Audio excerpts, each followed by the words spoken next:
guys, welcome back. So today's video is going to be a 3 to 4 week home update. Today is Wednesday, September 11th. I know I'm so behind in getting videos posted. Like, I film them and then they don't go up for weeks, but so is my life. It's amazing that I'm even like dressed. I have a dress on. My hair is somewhat done. I have makeup on. The baby is sleeping right here in the swing, so if you hear that noise, that's what it is. Let me go ahead and stand up and show you my belly before I forget.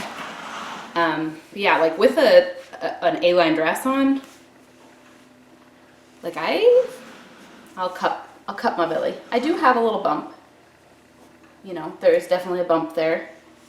But if you wear something that doesn't show it, like I feel pretty good about my body. I am currently about 6 pounds under my pre-pregnancy weight. I would like to lose another 20, 30, 40, 50 pounds, but I'm not looking to start like an exercise program. I'm only, 3 or 4 weeks postpartum, so after a C-section, I'm happy to just be walking around the block and caring for my kids all day. Just take some coffee, this iced coffee. It's 10:20 a.m. I already had a full cup of coffee like at 7, but it's like a half cup, whatever's left in the pot with some ice, because it was like 5 hours old. Anyway, baby's probably waking up any minute now. I just wanted to give you guys a quick summary. These last couple weeks have been some of the hardest weeks of my life. I won't say the hardest because I definitely had a harder time when I went back to work in September of August in 2017.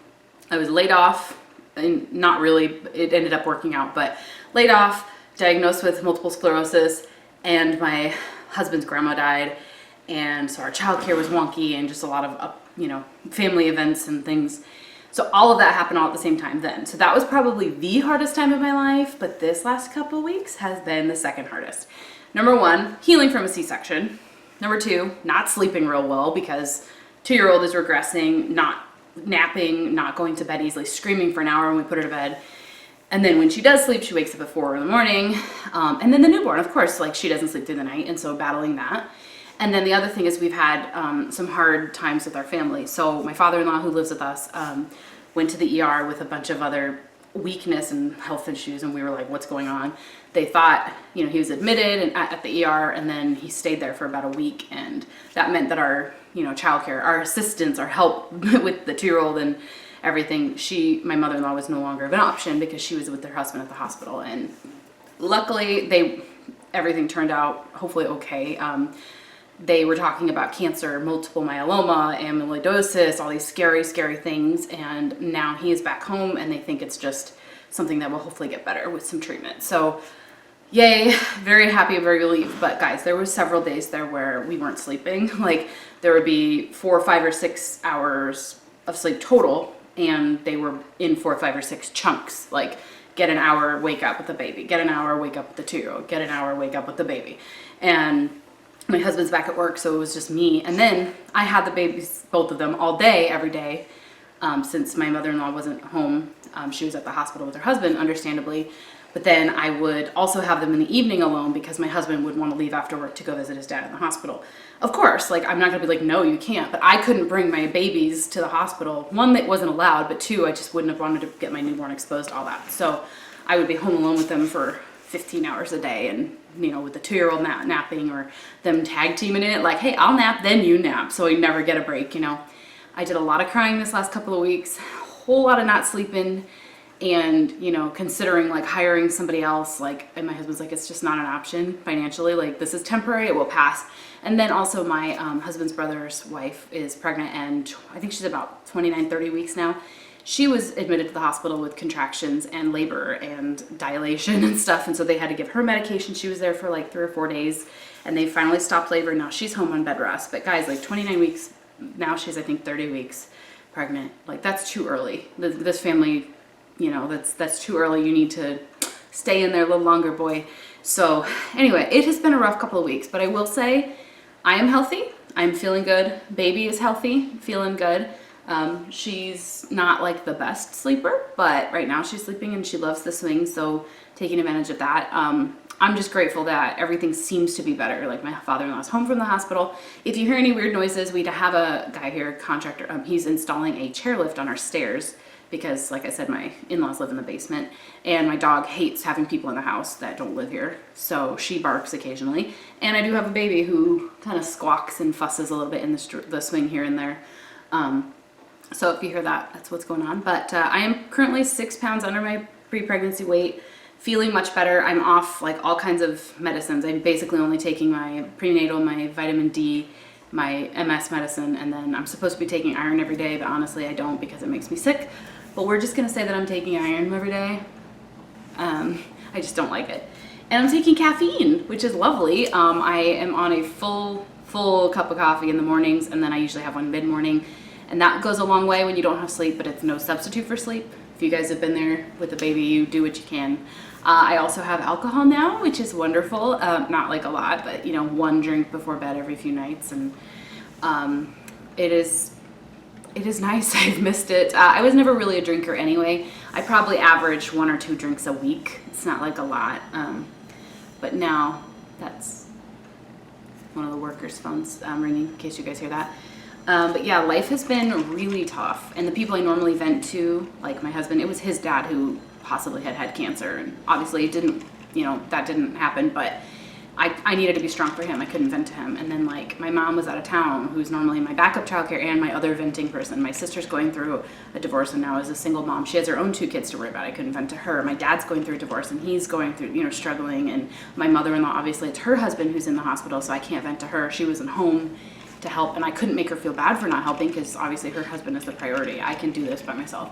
And then like my husband's brother and his wife, like they were going through hard times, and it was just like I wanted to be happy because for me, my baby is healthy and I'm recovering and, you know, feeling great now, except for the whole not sleeping thing. But everybody I care about is struggling big time. You know what I mean? So of course I'm struggling too.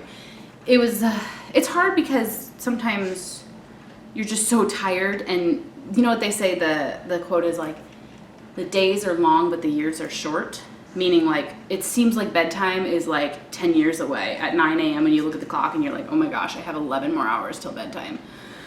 This is gonna be a long day. But then when you look back, I look back at my daughter who's 27 months old and I'm like, it was just the other day that I was pregnant with her and that I had her. It's like the days are really long, like really hard, and you struggle, but then the years are so short and they go by so fast. So I wanna like appreciate these moments, but also they're not always happy. We've just had a rough couple of weeks, but it looks like things are going better. My husband's dad's home and my sister-in-law's home from the hospital, taking it easy. And I'm gonna brush my hair out, it's bothering me. Yeah, I'm just grateful that everyone is healthy, and you know, I'm off all the meds. I don't need pain meds anymore. When I can sleep, I feel pretty good. And with coffee, I'm doing okay. I have taken the baby out by myself to like Walgreens to get stuff. I have gone out to like Walmart to get groceries with her, and you know, I don't go out for too long and I don't let people touch her. I keep her in the car seat, or I wear her in the carrier and stuff so nobody touches her. She doesn't touch anything, but it's nice to get out. I can drive again. I had my 2-week appointment like over a week ago, and I was released to drive. He checked my incision, said it looked great. He was really happy with my stomach because when he came in the room, the doctor came in, I was laying flat on the table like they told me to do, and he was like, look at your stomach, and he like touched how it like goes down and not out, you know, like a big old belly when I was laying flat. And he was like, wow. And then he looked at my weight loss, and I think he was really happy. I had already lost all of my baby weight by that point, and I think my break-even point was about 7 or 8 days postpartum. That's when I like lost the 10 pounds that I needed. But now here I am 15 days later, and I'm only down another 5 or 6 pounds. But let's just call it the baby weight loss is done. Like I no longer lose weight from that. I'm not having night sweats. I'm not, you know, peeing a million times a day to get rid of all the fluids they pumped in me. I'm 3 or 4 weeks postpartum now. That isn't happening. So any weight loss I do from here on out is because I am exercising.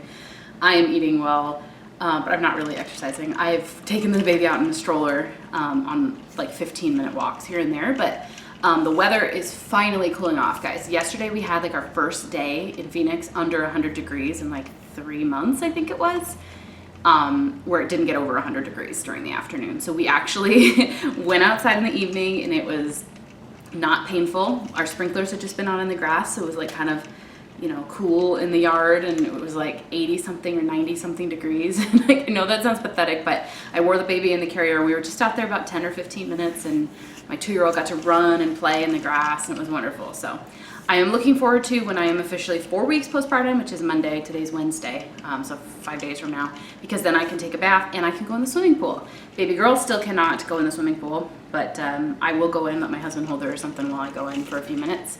It's getting cooler here in September, but I'm hoping it's not too cool for me to go in the pool. Also, baby girl's umbilical cord fell off, actually at her 2.5 week checkup with her provider.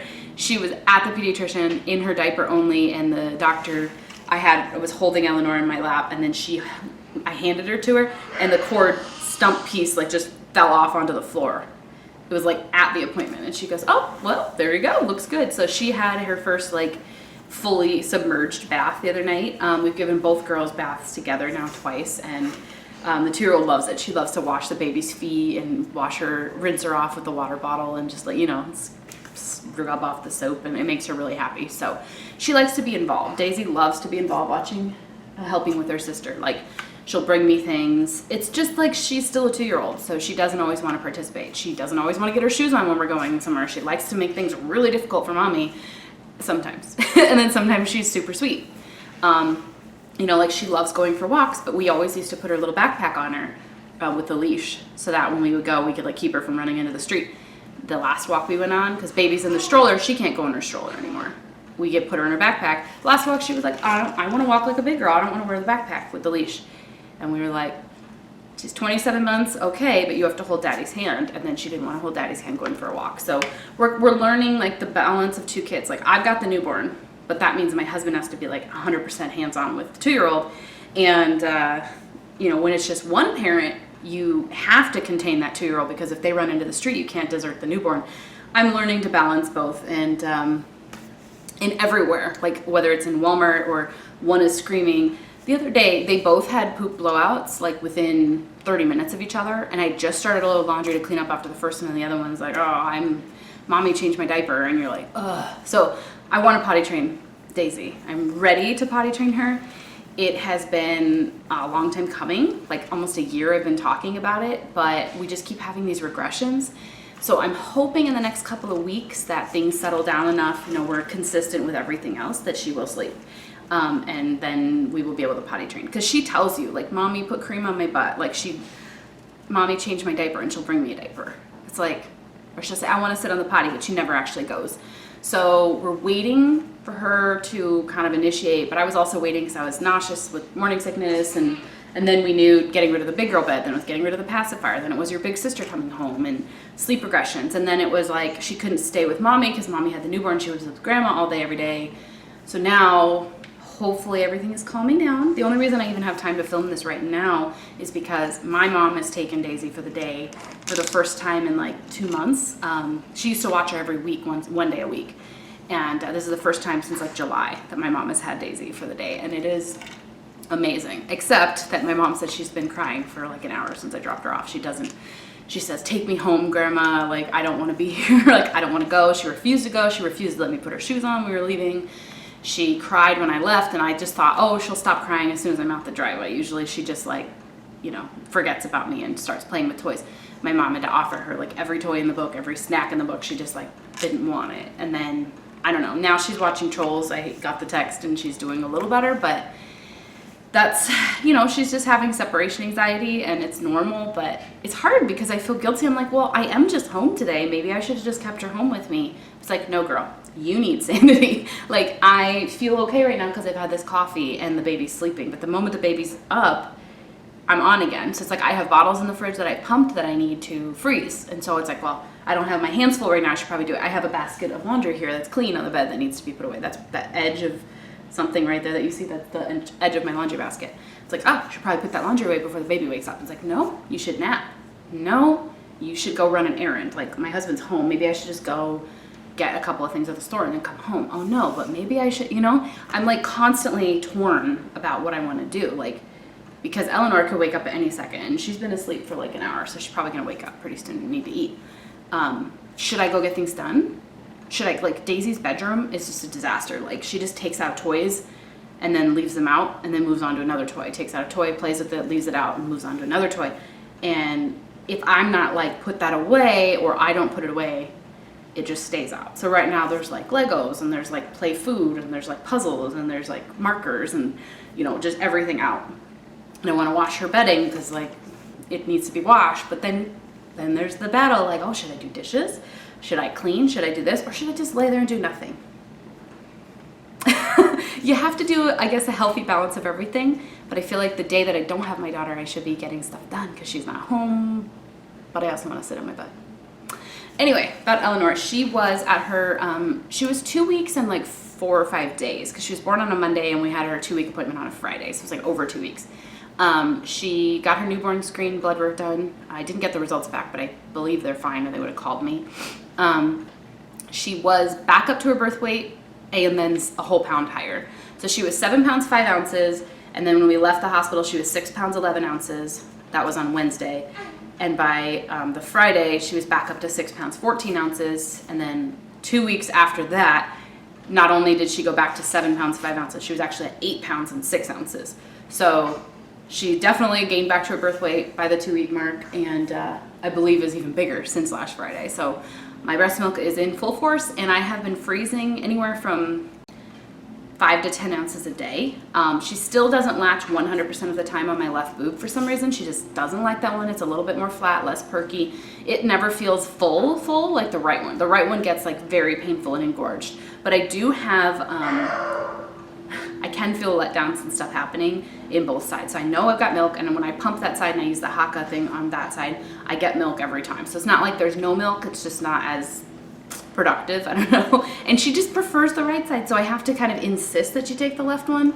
And it's easier in the middle of the night to just give her the one that's faster and easier for her to latch onto, but then I'm perpetuating this cycle of like left boob not making as much milk, left boob not being as easy for her. But I am officially off the nipple shield, off the averter, off the, I don't have to use my breastfeeding pillow, like I can just nurse her. I nursed her in the middle of the mall the other day with no cover, just boob out. Nursed her in the checkout at Walmart, boob out, because she started having a meltdown and I was in the line for like 15 minutes. Still, she likes motion. If she's in the carrier, if she's in the cart, if she's in the car seat in the car, like she loves motion, the swing. But if I just stand still and I'm not holding her, she's like, what the heck, mom? Like, this is boring, or I don't know. So in Walmart checkout line, I mean, my stuff was on the conveyor belt thing. Like I had to check out, but she was freaking out and there was no end in sight. Like the person in front of me was just taking all day. So finally took her out and nursed her boob out in the store.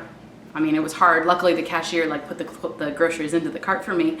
But what I'm just saying is I don't need any supplies anymore. I'm now at 3 weeks postpartum able to just whip a tit, that's what we call it, whip a tit and feed her, and I don't need all these contraptions, and you know, it's more natural. And she enjoys it, and she's starting to grab things developmentally. It's kind of cool. If I'm burping her on my shoulder, she'll grab at the burp cloth, and when I like pull her down, she's holding the burp cloth. Or she'll grab, while I'm nursing her, I'll have my hand like this, and she'll grab my finger and not want to let it go. And she is kicking her little feet. I have shots of her like kicking the mobile thing over her pack and play. It's like an arch with like little dangly toys. I'll just be sitting on the couch, you know, 10 feet away, and I'll just see the little giraffe start swinging, and I'm like, I don't think she's intentionally grabbing them, but she like waves her hands and grabs them. So I don't think we're far off from the intentional grabbing, but I have gotten some really cute smiling pictures. She's actually waking up in the swing right now, so I don't think I have very much longer. She's like grunting and moving around. I think she might be gearing up for a poop, and then she'll cry. So what else do you guys want to see in this series? I still have so many backdated videos. Like I have some from May or June that I haven't gone out yet, and it's like September. But I'm trying to prioritize which ones go. I'm like, should I do the oldest first or the ones that you guys most want to see? Like you most want to see the postpartum updates, I think. You don't really care if I put up my empties video from June. They hardly get any views anyway, but I filmed them, I've got them, they're ready, so I might as well put those out.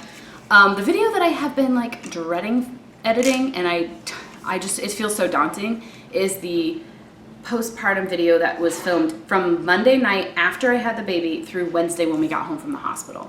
That video, I have had the footage since like August 21st, 22nd, and here I am September 11th, still have not edited it. I like cannot bring myself to do it. It's so daunting. It would take me hours, and it's like I can get up all these other videos in the same amount of time, I could do like 5 of these chit-chatty videos, because the hospital video I'd have to like grab from a bunch of different sources, still photos, videos from my phone, from the camera, splice them all together, do captions, timestamps, you know what I mean? Like, that video is going to take me 3 hours to make, and this one will take me about 30 minutes. So it's really hard to like feel motivated, but I also really want to document it and have that for myself. So things are going to go up out of order, and it is what it is. At least I'm getting up footage for you guys. And these aren't just for you, they're for me too. I love looking back at the ones from when I had my daughter, and I'm trying not to be whiny, you know, life is fine. We're good. We're doing okay. And I don't want to whine that I'm watching my own kids. Like, oh, poor you. It's like people do it with 5 kids, 6 kids, 7 kids, one woman, stay-at-home mom. I just know I'm not cut out for it. I would rather work and break even and pay childcare than stay at home with my kids. Is that awful? I mean, maybe, but that's the truth. Like, I would rather spend 50% of my income, which is kind of what I spend on childcare, just to not stay home with my kids. I give 50% of my income away to have childcare. I could just take the pay cut and stay at home, but I choose not to because it's hard. And I don't enjoy it that much. I enjoy it in small doses, you know, like I love seeing my kids and I miss them, and I would not want to put down this newborn. Like, it's so hard for me to put her down to get things done. I just want to snuggle on the couch. But I don't think I would want to do it 24/7 every day of my life either. You know what I mean? Hope you guys understand. Let me know in the comments if you feel the same way. But yeah, we are surviving.